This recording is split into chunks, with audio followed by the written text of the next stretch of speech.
अक्सर मैं इसमें क्वेश्चन बनाता है साम्राज्य विस्तार में कि क्या वास्तव में अकबर ने ही अखंड भारत की नींव रखी थी। मध्यकाल में अखंड भारत की नींव क्या अकबर ने रखा था, विवेचना कीजिए। तो अखंड भारत का कॉन्सेप्ट क्या है? ये जो बांग्लादेश का पूरा इलाका, अफगानिस्तान था, हिंदू कुछ पर्वत को छोड़ अफगानिस्तान वाला पोर्शन। हाँ, इसको पूरा कॉन्क्वेस्ट करना। कहने का मतलब ये है ना, भारतीय उपमहाद्वीप किसी भी देश का जब प्राचीन काल में ये देखा जाता है कि कोई डायनेस्टी यहाँ तक साम्राज्य को स्थापित की थी और उसका बॉर्डर जो प्राकृतिक एरिया है,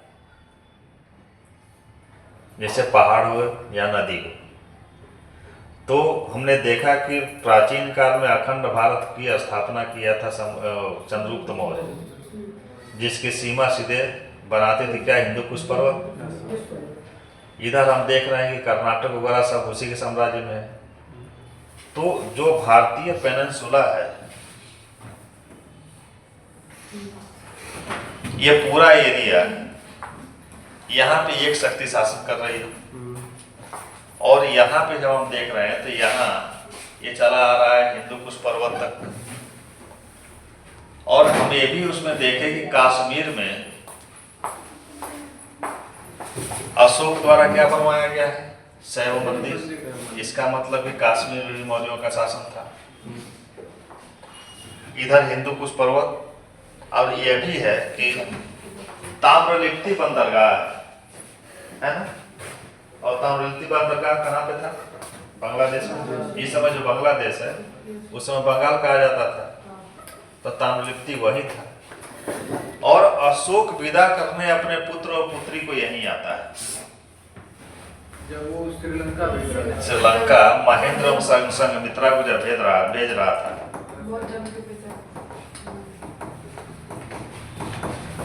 बौद्ध धर्म के प्रचार के लिए कहाँ भेज रहा था, श्रीलंका।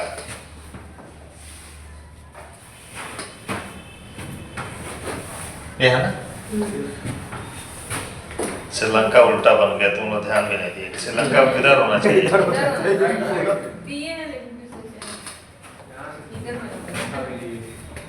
श्रीलंका भारत के किधर है? पूरब साइड, दक्षिण पूर्व। पर साउथ में ना सर अभी साउथ में। तो दक्षिण पूर्व यही तो हुआ।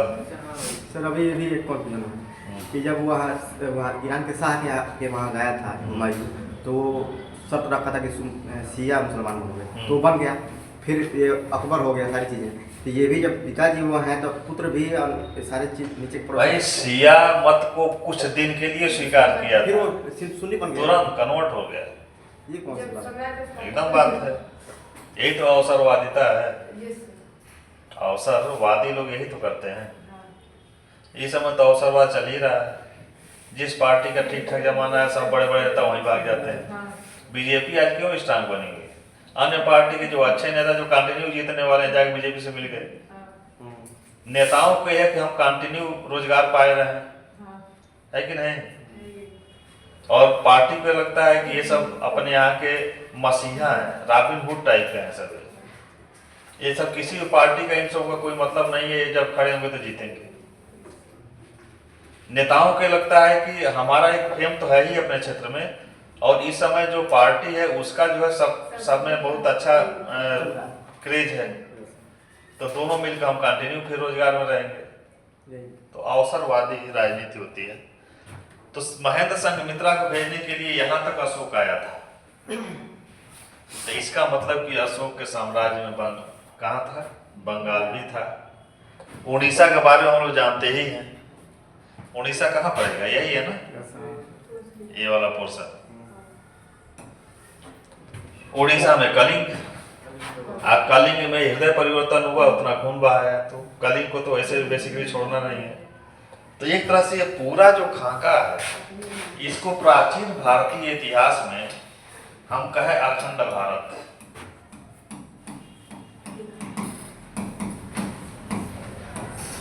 अखंड का मतलब जिसका कोई खंड नहीं है, एक है।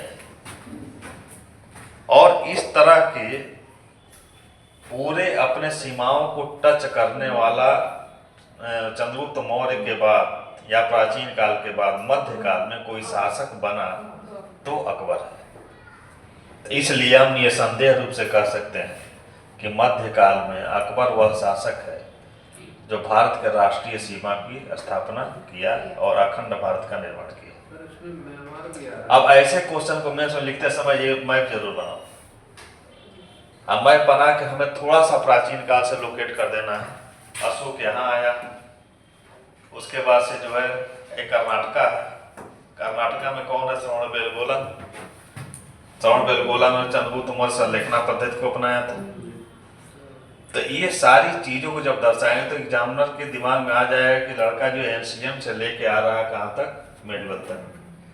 और अब इसमें बहुत लिखने की जरूरत नहीं है, जब इतना ग्राफिंग कर दिए तो बहुत लिखने की जरूरत नहीं है, बस 4-4 लाइन क्वेश्चन कंप्लीट। ये सब क्वेश्चन 12 में जो है 11 नंबर देते हैं सब। इस तरीके से लिखे जैसे क्वेश्चन। मैप बना है, हाँ, क्लियर हो गया। क्लियर हो गया। सर इसकी बॉर्डर म्यांमार तक जा रही, ऊपर तिब्बत है, तिब्बत आ रहा है। किसका? अखंड भारत का जो मैप है हम्म उसमें पूरा ये म्यांमार को कवर कर ले रहा है, ऊपर तिब्बत पूरा कवर हो जा रहा है। तो है हाँ? तिब्बत भी है। तिब्बत उधर है। तिब्बत भारत और चीन के बीच का एक देश है, बफर जोन, और उसको बनाने वाले थे अंग्रेज। एक्चुअल में देखोगे तो प्राचीन काल से तिब्बत चीन का ही हिस्सा रहा है। लेकिन जब अंग्रेजों का शासन स्थापित हुआ तो अंग्रेज भारत पे भी शासन कर रहे थे, चाइना पे भी कर रहे थे। तो इनको लगा कि अब चाइना में क्या था, चाइना बड़ा देश और केवल अंग्रेज ही नहीं थे, वहाँ पे अमेरिका भी था, फ्रांस भी था, जर्मनी भी था और अंग्रेज भी थे। इसीलिए उस समय एक नारा दिया गया कि हम लोग आपस में न लड़के चीनी खरबूजे को बांट लें। बड़ा खरबूजा है, अपना अपना एक क्षेत्र डिसाइड कर लें कि तुम एक क्षेत्र में शोषण करो, हम इसमें करेंगे, हम इसमें करेंगे। ये क्षेत्र मिल गया जो भारत से सटा हुआ अंग्रेजों को। तो अंग्रेज क्या किए कि जो तिब्बत वाला बेल्ट है उसको एक अलग टेरिटरी बना दिया और उसी को कहे बफर जोन। बफर जोन इसलिए कि उधर शक्तियां हैं अगर जो अटैक करेंगी हमारे दुधारू गाय पे, क्योंकि भारत को जो है अंग्रेज दुधारू गाय मानते थे। हमारे दुधारू गाय पे अगर जो अटैक करेगी तब तक हम यहाँ अलर्ट हो जाएंगे।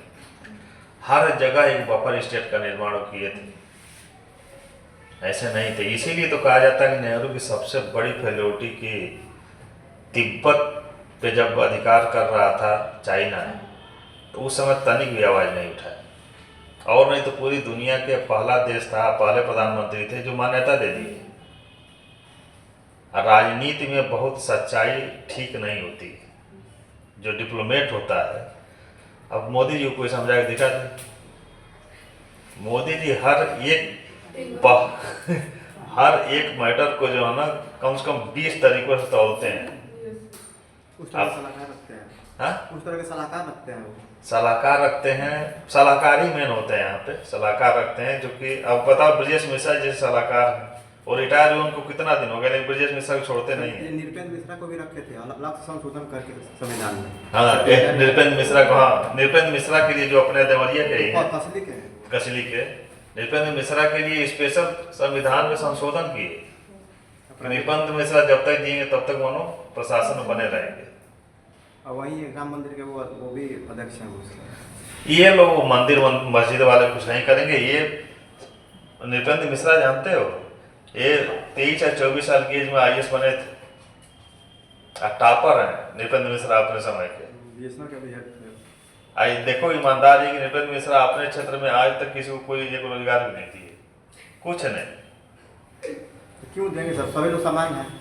जब हिंदुस्तान के आप IAS हैं या वो हैं तो आपके लिए तो सभी लोग वैसे ही हैं। सभी लोग इसीलिए तो आज जो पूजे जा रहे हैं सरकार की निगाह में। अगर जो अपने देवरिया को उठा के चाहते ना, जब वो पावर कारपोरेशन के वो चीफ थे एक समय, पावर कारपोरेशन उसके जो है सर्वे सर्वा थे, वो चाहते थे पूरे देवरिया को लाइनमैन बना दिए होते।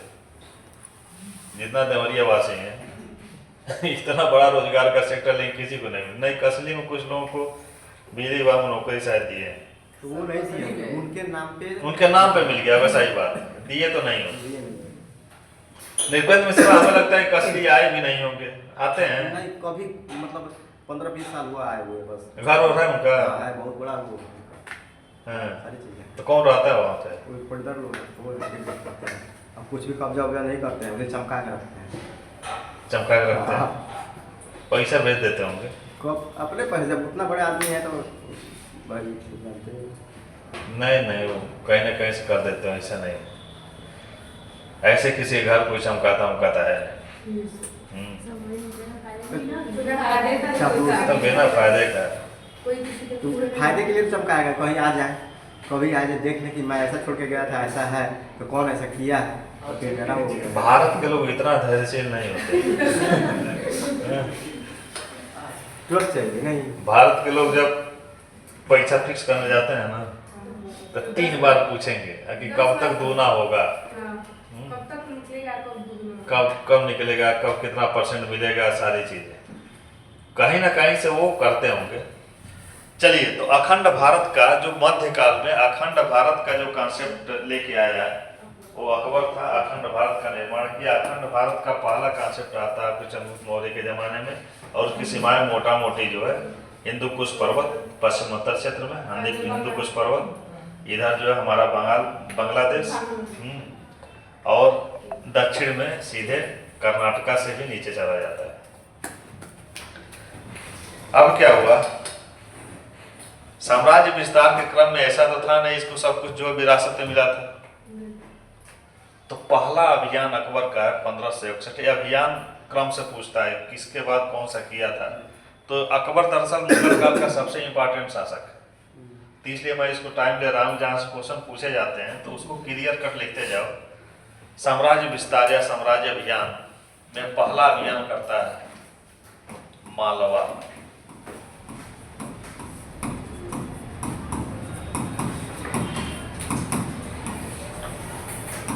मालवा का अभियान ये करता है 1561 ईस्वी में।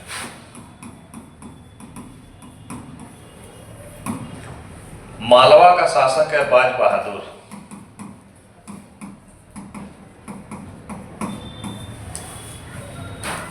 इसकी एक ही योग्यता है, इसकी पत्नी का नाम है रूपमती। योग्यता यह कि रूपमती के अलावा इस दुनिया में कुछ जानता ही नहीं। बाज बहादुर अभियान का नेतृत्व करने के लिए जो सेनापति नियुक्त हुआ वह आदम खां था।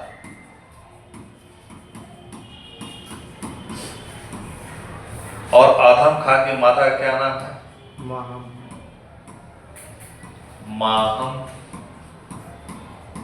अनगा। अब माहम अनगा अकबर की क्या है?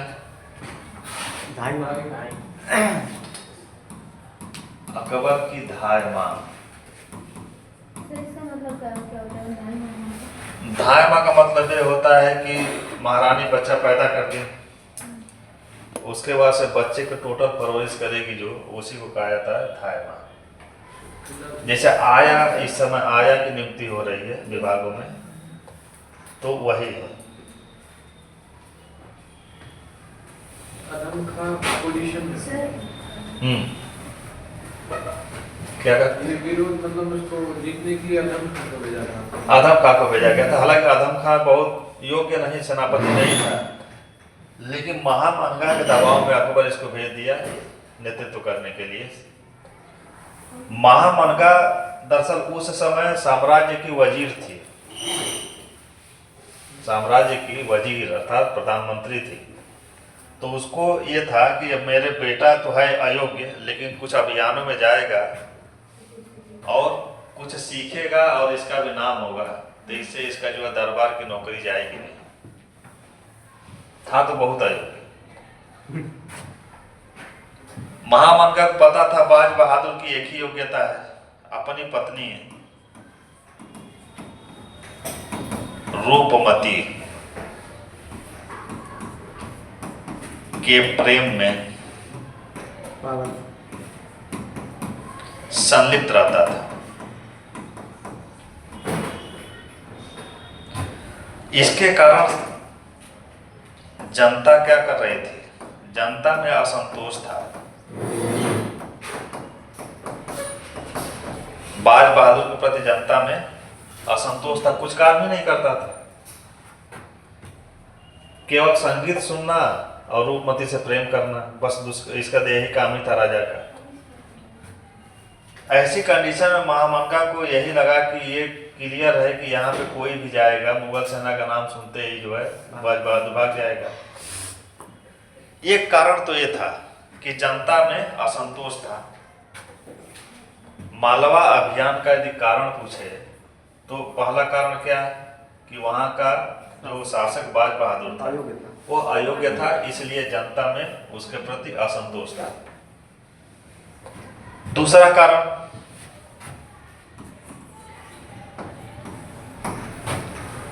मालवा दक्षिण भारत के रास्ते में था।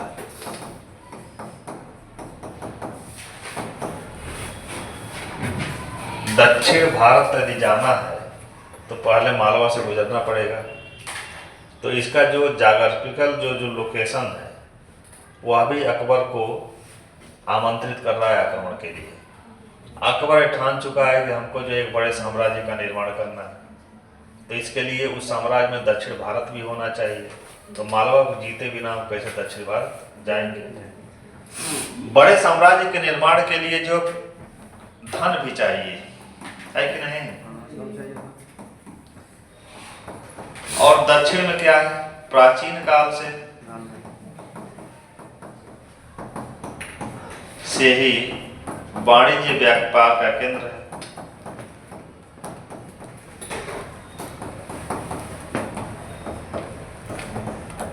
है ना।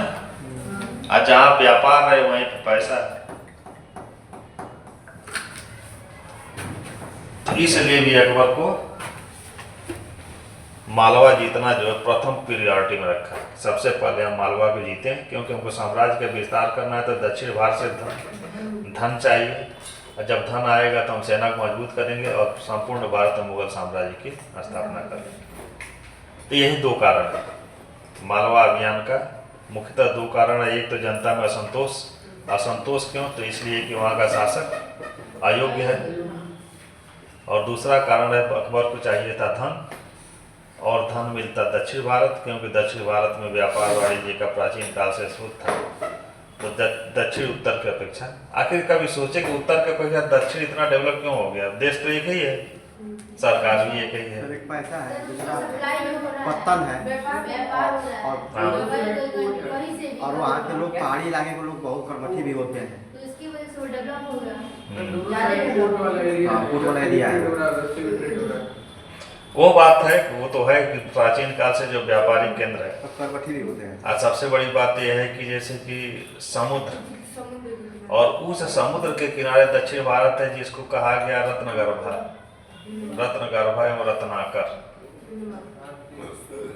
है ना। रत्नगर्भा रत्नाकर कहने का मतलब कि वो रत्नों का खजाना है। और रत्न में हम तो कुछ निवेश तो कर नहीं रहे हैं कि गेहूं बो रहे हैं तो चलो जो है जुताई है, खाद पानी कुछ नहीं। मछुआरे जो है मछली मार रहे हैं, उसी में रत्न भी पा रहे हैं। तो सब के सब पैसा बिना लागत के, हम कुछ लागत नहीं लगा रहे हैं, और वो सारी चीज़ों का डिमांड क्या विदेशों में, और वहाँ सीधे पूंजी हमारे यहाँ पैसा आ रहा है। और जब हम व्यापार के माध्यम से एक जगह से दूसरे जगह जाते हैं तो दूसरे जगह की संस्कृतियों से भी प्रभावित होते हैं। अच्छी चीजें। और जो बौद्धिक वर्ग होता है वो क्या करता है, व्यापारी वर्ग अक्सर बौद्धिक में आता है, भले न पढ़े, पढ़ाई को बौद्धिक न मान के चलना है कि जो पीएचडी कर लिया वही बौद्धिक है, नहीं। जो बहुत भ्रमण किया वह भी बुद्धिमान है। व्यापारी वर्ग शांत स्वभाव का, और वो कभी भी अच्छी चीज़ों को अडॉप्ट करके और अपने साथ लेके आएगा, परिवार में उसका निवेश करेगा, समाज में निवेश करेगा। तो ये सारी चीज़ों का जो निवेशीकरण हुआ संस्कृति का, अच्छे संस्कृति के अच्छे गुणों का जो निवेश हुआ वह दक्षिण भारत में प्राचीन काल से। उत्तर भारत कहीं ना कहीं लैंड लॉक्ड है। लैंड लॉक्ड का मतलब चारों तरफ भूखंड है, और व्यापार वाणिज्य सबसे अधिक डेवलप वहीं हुआ जो समुद्र से सटे हुए थे, समुद्र जहाँ में बंदरगाह था, जो देश दुनिया में गए। तो उत्तर भारत में क्या हुआ कि एक सामंती सोच का विकास हो गया, और सामंती सोच हमको कहता है कि बस शासन करने के लिए उत्प्रेरित करता है, एक दूसरे पर शासन करने की मनोदशा जो पैदा होती है सामंती सोच से होती है। यही कारण है कि हमारा उत्तर भारत दक्षिण भारत की अपेक्षा हर एक एंगल से देखो तो पिछड़ गया। एक डेवलप समाज की बात अगर जो किया जाए तो रोटी बेटी वाला संबंध आधुनिक सोच में आ रहा है। रोटी बेटी का संबंध आधुनिक सोच है कि भाई अगर हम लोग कैटेगराइज किए, भगवान तो कैटेगराइज किए नहीं, हमने हिंदू बनाया, मुस्लिम बनाया, हमने जो ब्राह्मण बनाया, क्षत्रिय बनाया, वैश्य बनाया, शूद्र बनाया। भगवान वहां ठप्पा मार के भेजे थे? नहीं भेजे थे। अब साथ रहना है तो साथ रहेगा एक स्त्री एक पुरुष। तो उसमें जो है यदि ब्राह्मण वर्ग की लड़की है या लड़का है और वो अपने कास्ट से अलग शादी कर ले रहा है, तो अभी हम कितने पिछड़े हुए हैं कि समाज में क्या होता है कि उनको बाइकाट कर दो। अभी तो अभी ठीक है कि अभी हत्याएं कम हुई हैं, नहीं तो अभी मात्र 15-20 साल पहले यदि इंटरकास्ट शादी अगर कोई लड़की कर ली तो लड़की की तो मरना है। लेकिन अब इसमें थोड़ा सा सुधार हुआ है, लेकिन सोशल बायकाट की कंडीशन अभी है। जबकि हमारा पूरी दुनिया में जो हम जहाँ भी देख रहे हैं वहाँ पे क्या है कि अब ये सब को थोड़ा हाशिए पर रखा जा रहा है कि मानव अधिकार है, लड़की भी मानव है, लड़का भी मानव है। मैच्योर होने के बाद 18 साल लड़की और 21 साल का लड़का हो गया तो मैच्योर होने के बाद वो निर्णय ले सकता है शादी विवाह का। गार्जियन क्या कहेगा कि नहीं, जहाँ खोजेंगे वही करना है। अब वो अपने जाति कोई विशेष तवज्जो देगा। इन सब से दक्षिण भारत बहुत पहले ही उठ गया। ये सब चीजें दक्षिण भारत में नहीं है, और उसी भारत के उत्तरी पोर्शन में ये इतनी हावी है। आज ही बताओ, कभी भी किसी भी टॉपिक पे सोचो जरूर, क्या कारण है कि उत्तर भारत में लड़कियों की संख्या इतनी कम है और दक्षिण भारत में बसा हुआ है केरल ही नहीं, जबकि उसके तमिलनाडु, केरल, यहाँ लड़कियों की संख्या अधिक है लिंगा पर, है कि नहीं? 1023 है ना लड़कियां। कोई कारण बस वही सामंती सोच कि लड़की आगे जब बढ़ जाएगी, बड़ी होगी तो बहुत समस्याएं। एक तो दहेज, दक्षिण भारत में दहेज नहीं। दूसरा क्या है, जाति व्यवस्था यहाँ के तरह से इतनी रूढ़ नहीं है। तो ये दो कारण जो दक्षिण भारत में लड़कियों की संख्या को बढ़ा दिया। आर्थिक कारण भी है, क्योंकि उधर लड़कियाँ बहुत कमाती भी है तो सभी लोग, लेकिन यहाँ नहीं है। घर से बाहर निकलने का मतलब ये उस प्रतिष्ठा घर से बाहर पुरुष नहीं तो उसको बंद किया। हम कमाएंगे लेकिन मेरी बहन नहीं कमा रही है, ऐसा है। इस तरह से समाज ओपन हो गया वहाँ दक्षिण भारत का। उत्तर भारत का अभी पैर, अभी हम लड़की के पैर में ही अपना पूरा इज्जत समझते हैं, लेकिन दक्षिण भारत में ऐसा नहीं है। देखो दक्षिण भारत में सुखी जीवन जी रहे हैं सब, छोटी नौकरी करते हैं सब, जैसे किसी कॉन्वेंट में आराम से टीचर बन गए, इंग्लिश उन सबको बाई बर्थ है। कॉन्वेंट का बड़ा इफेक्ट है। हाँ, नहीं, कॉन्वेंट के पहले किसका इफेक्ट है? ईसाईकरण। दक्षिण भारत में ईसाईकरण हो गया ना, ईसाई धर्म का कन्वर्जन हुआ। ईसाई के साथ क्या हुआ, जब निवेश हुआ किसका? कॉन्वेंट। कॉन्वेंट में टीचर। दो ईसाई धर्म की दो चीजें बहुत अच्छी हैं, शिक्षा एवं मानव कल्याण। मानव कल्याण के सेक्टर में आपका मेडिकल सेक्टर आ जाता है, आता है कि नहीं? जी सर। शिक्षा के क्षेत्र में आपका जो है स्कूल वाला, ये दोनों रोजगार भी दे दिए दक्षिण भारत वालों को, और सभ्य भी बना दिए। दोनों सभ्य बनने वाले प्रोफेशन है। देखो किसी भी जो हॉस्पिटल है, हॉस्पिटल में सबसे अधिक नर्सें कहाँ के? दक्षिण भारत की, केरल, तमिलनाडु। वो तन्मयता के साथ रोगी का सेवा करती हैं। अपने यहाँ के नर्सों की तरह अपने यहाँ नर्सों को देखो, वो तब तक सुई घुसाएंगी जब तक हड्डी तक न पहुंच जाए। हाँ। सुई लगाना 3 दिन में अपने आगे सीखती हैं सब, जबकि वहाँ बाकायदे कोर्स करके आती हैं। इनको ये नहीं लगाना है कि कौन सा सुई सीरा में लगाना है, कौन धमनी में लगाना है, बस नस में लगाना है, लगा दिए। अलग अलग तो लगता ही है। अब हमको इतना मेडिकल साइंस का ये नहीं है, लेकिन अपना सीरा में समझ में आ रहा है कि ऊपर ही जो नस ऊपर दिखता है वो सीरा होता है, उसमें लगता है, लेकिन ये धमनी इसमें भी लगता है। मैं एक एग्जांपल दे रहा हूँ, मैं साइंस नहीं पढ़ा रहा हूँ, मनो कहने का मतलब वो कहीं लगा देंगे सब, उनको नॉलेज है किस में लगाना चाहिए। एक हमारे यहाँ गांव का एक जोला साहब डॉक्टर है, एक को बिच्छी मार दिया तो बिच्छी का सुई लगाता था वो जो है उसका वहाँ पे अंगुली में सुई लगाया, वो हाँ अंगुली में जाम डंक मारती है सब। 20 मिनट के बाद फिर वो ऐसा ही हो जाता है। 3 बार मारो। हाँ कुछ लोग का ज्यादा होता है। तो वो जब इंजेक्शन लगाया उसमें उसके अंगुली में, तो इंजेक्शन का नोक बाहर निकल गया, मतलब एक साइड से दूसरे साइड, और चिल्ला रहा है। सब लोग करे बार बर्दाश्त को, बस सुई अभी लग जाएगी तो ठीक हो जाए। वो तो चिल्ला रहा, तो बिच्छी के डंक से अधिक उसको जो है छेदा जा रहा है, उसका अंगुली इतना तेज छेद रहा है। और जब वो पंच किया ऊपर से तो पानी फेंक रहा है बाहर दवाई, तब लोग कहे कि अरे यार कितना लगा दिए कि ये तो शरीर में जाके बाहर निकल रहा है। तो ये अपने यहाँ के एक चुटकुला आता है अक्सर जो है मोबाइल वगैरह पे, कि एक विदेशी आया रेलवे स्टेशन पे भारत में, अब वहाँ पर इश्तेहार पड़ा कि 3 घंटे में डॉक्टर बनिए, 3 घंटे में डॉक्टर बनिए। और चुटकुला लिखने वाला कहता है कि इतना पढ़ के विदेशी बेहोश हो गया, 3 घंटे में भी भारत में डॉक्टर बन जाते हैं।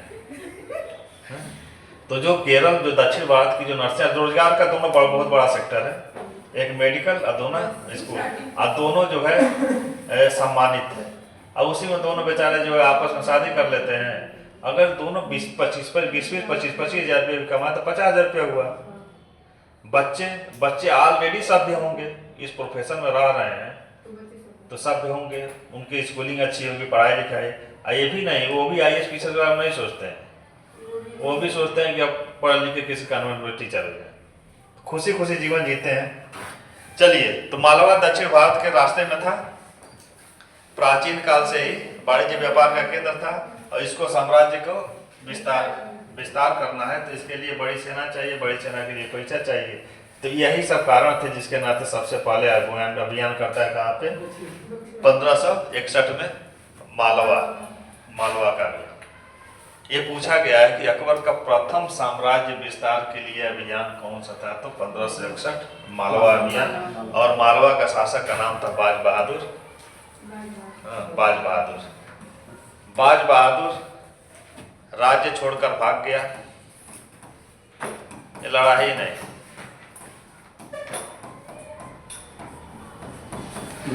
और रूपमती वास्तव में मानना पड़ेगा कि इतना ये भले अयोग्य था, आत्महत्या कर ली।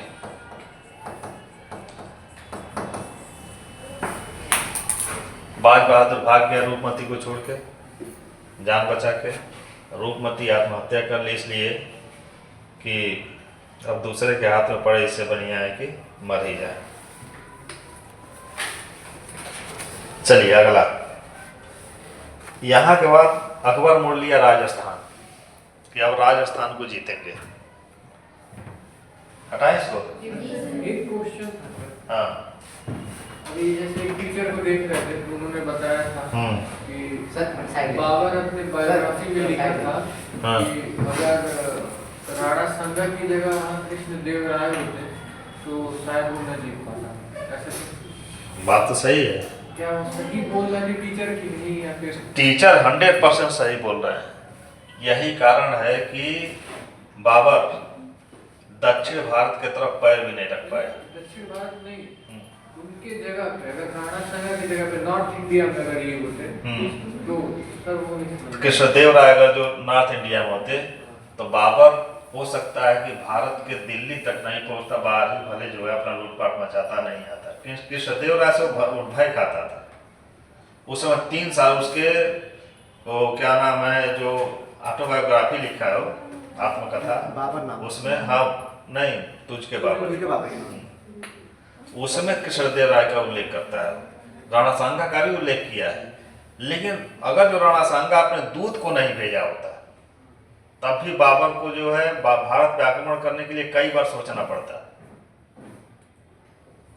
कई बार सोचना पड़ता है।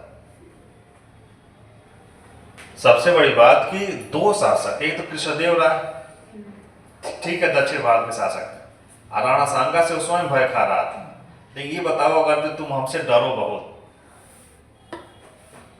कि वहां जाएंगे तो जो है हमारे साथ कुछ भी कर सकते हैं, अब जब तुम डर रहे हो तुम ही को मैं जो है लेटर के माध्यम से बुलाऊं कि तुम आओ, हम तुम्हारा सहायता करेंगे और उसके साथ युद्ध करेंगे, तो तुम्हारा मनोबल बढ़ेगा ना। राणा सांगा का दूत वहां पहुंचना बाबर के मनोबल को बढ़ा दिया। सर इस पे डिस्प्यूट है ना कि जिससे मैं भय खा रहा हूँ वह स्वयं हमको बुला रहा है। सर ये तो विवादित है कि बुलाए थे कि नहीं, कई लोग कहते हैं कि नहीं बुलाए थे कि तार्किक अरे यार राजनीतिक डिबेट अभी उठा था जो राणा सांगा वाला ना, वो डिबेट है। डिबेट में आप लोग ना जाइए, यूपीएससी जो है अपने मूल इतिहास पे जो डिबेट वो करते हैं कई अच्छा इतिहास जानते हैं। सर सुधांशु त्रिपाठी तो अच्छा जाता है सर, अरे अच्छा बोल लेना लेकिन जानकारी और भी है सर। तथ्यों का जानना ठीक है, जो पर्टिकुलर जिसपे वो लेक्चर देने आते हैं उसको कायदे से कई जगह से जुटा के पढ़ लेते हैं। हाँ, टीचर तो डिस्प्यूट किताबों में डिस्प्यूट नहीं है। जो यूपीएससी के सिलेबस के अकॉर्डिंग जिन किताबों को पढ़ा जाता है वहाँ पे इस तरह कोई डिस्प्यूट उस नहीं है। टाइम इतिहास लेखक वहाँ पे तो मैं भी डिबेट सुना तो वो तो यही उठाते हैं कि राणा सांगा के ताम्रपत्र लगभग जो है सैकड़ों की संख्या में ताम्रपत्र लिखवाया, वो ताम्रपत्र में कहीं पे भी इसका जिक्र नहीं है। अब तुम ही बताओ, किसी के घर की बेटी भाग जाए और क्या वो अपने जो है ताम्रपत्रों में और इतिहास में लिखवाएगा क्या कि मेरी बेटी भाग गई? क्या राणा सांगा को राजनीति नहीं पता है कि हम ताम्रपत्रों में यदि इसका हम जिक्र करें कि राणा सांगा वो बाबर को मैं बुला रहा हूँ फलाना दूत के माध्यम से, तो उनका इतिहास आगे चल के कैसा रहेगा? लोग उनके सम्मान करेंगे? ये तो विभीषण हो गए, देशद्रोही हो गए। तो आप तो उनको हवाला दे रहे हैं, ताली बजाने वालों को लेकर आप बैठे हैं, है कि नहीं? कि आप जो भी बोलेंगे वो ताली बजाएंगे। वक्ता अच्छे हैं, कंटिन्यू बोलते हैं, किसी को न सोचने का मौका देंगे न बोलने का मौका देंगे। शब्दों पे उनको जो है पकड़ जबरदस्त है, जैसे संस्कृत भी अच्छा बोल लेते हैं, इंग्लिश भी अच्छा बोल लेते हैं, हिंदी भी अच्छा बोलते हैं। आदमी क्या है? आदमी बस जो है एक तरह से ये लोग अपना सब कुछ जो है अपना टीआरपी अपना स्वयं तय करते हैं लोग। ऐसा नहीं मैं उनकी आलोचना कर रहा हूँ, विद्वान आदमी है, लेकिन तुम इसी पे सोचो ना। उसी का जिक्र कर रहे थे कि राणा सांगा इसका उल्लेख नहीं किए होते। राणा सांगा खतौली के युद्ध का उल्लेख कर रहे हैं कि 1517 में खतौली का युद्ध हुआ और वहां पे न कोई जीता न कोई हारा। तो राणा सांगा कोई नहीं लगा होगा कि इब्राहिम लोधी एकदम सामान्य आदमी नहीं है। यदि सामान्य आदमी होता तो हरा दिए होते। ये तो तपे परखे योद्धा थे। राजनीति ये कहती है कि हमारा कम से कम क्षति हो, हमको लाभ अधिक हो। तो उनकी सोच तो यही थी कि मध्य एशिया लुटेरों की तरह से बाबर भी आएगा, उसको लूटेगा, उसकी शक्ति का क्षरण होगा, जब वो कमजोर होगा तो हम अटैक कर देंगे। तो ये चीजें होती हैं। अब इतिहास में जो सिलेबस में यूपीएससी रखता है वो राजनीतिक डिबेट पे नहीं प्रभावित होता है। अभी राजनीतिक डिबेट तो अभी सुधांशु त्रिवेदी शुरू करेंगे तो दक्षिण भारत को ये दिखा देंगे कि वहां पे ये चीजें थी जिसके नाते राम वहां गए, रामेश्वरम की स्थापना की, ये सब कुछ किया, इसलिए विकास हुआ। लेकिन विकास कहाँ छुपा हुआ है? वहां पे आधुनिकता को एडॉप्ट करने में वो पहले आधुनिक हो गए प्राचीन काल से ही। आधुनिक का मतलब कि अच्छी अच्छी चीजों को भ्रमणशील थे लेके आए। और उत्तर भारत में जिस समय दक्षिण भारत में वाणिज्य व्यापार के माध्यम से इतने जगहों से लोग संपर्क स्थापित कर रहे थे, उस काल में उत्तर भारत में क्या हो रहा था, जहाँ पे काले हिरण विचरण नहीं करते हैं और जहाँ पे मूंज घास नहीं पैदा होती है, वहाँ पे आर्य नहीं जा सकते। यदि आर्य चले गए तो अनार्य माने जाएंगे। 1857 का विद्रोह जब आप पढ़ना तो उसमें गुरुजी ये कारण बताएंगे। एक कारण यह भी था कि अंग्रेजों द्वारा एक्ट पास किया गया कि अब किसी भी सिपाही को ब्रिटिश गवर्नमेंट कहीं भी नौकरी के लिए भेज सकती है। और जब पलटन जाने लगी रंगून तो यहाँ विद्रोह हो गया कि नहीं, हम तो अपने धर्म से ही हमारे लोग समाज से बाइकाट कर देंगे, क्योंकि समुद्र पार करना उत्तर भारत के लिए यह अभिशाप था, अपने धर्म का नाश हो जाएगा। तो एक सोच ऐसी है और दूसरी सोच ये देख रही है कि पूरी दुनिया भ्रमण कर रही है, व्यापार कर रही है, तो उससे तो डेवलप नहीं होगा। कि राम के रामेश्वरम बना देने से, समुद्र सेतु बना देने से और वहां पे महाबलीपुरम की स्थापना हो जाने से दक्षिण भारत विकसित हो गया। आगे चल के हम देख रहे हैं कि जब आधुनिक काल में अंग्रेज जब शासन करने आते हैं तो ठीक है, बंगाल पे सबसे पहले अटैक किए, लेकिन अटैक क्यों किए? इसलिए कि बंगाल में धन है और उसी धन से दक्षिण भारत को जीत लिए। बंगाल के धन से ही दक्षिण भारत को जीता गया।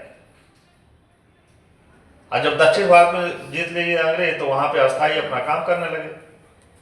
और जब काम करने लगे तो वहां के लोगों की एक तो पहले से एक अलग सोच थी उत्तर भारत की अपेक्षा, और फिर यहाँ पे कॉन्वेंट और ईसाईकरण, इससे आधुनिक हो गए। चलिए राजस्थान, यहाँ जीतने के बाद अकबर चल दिया राजस्थान की तरफ।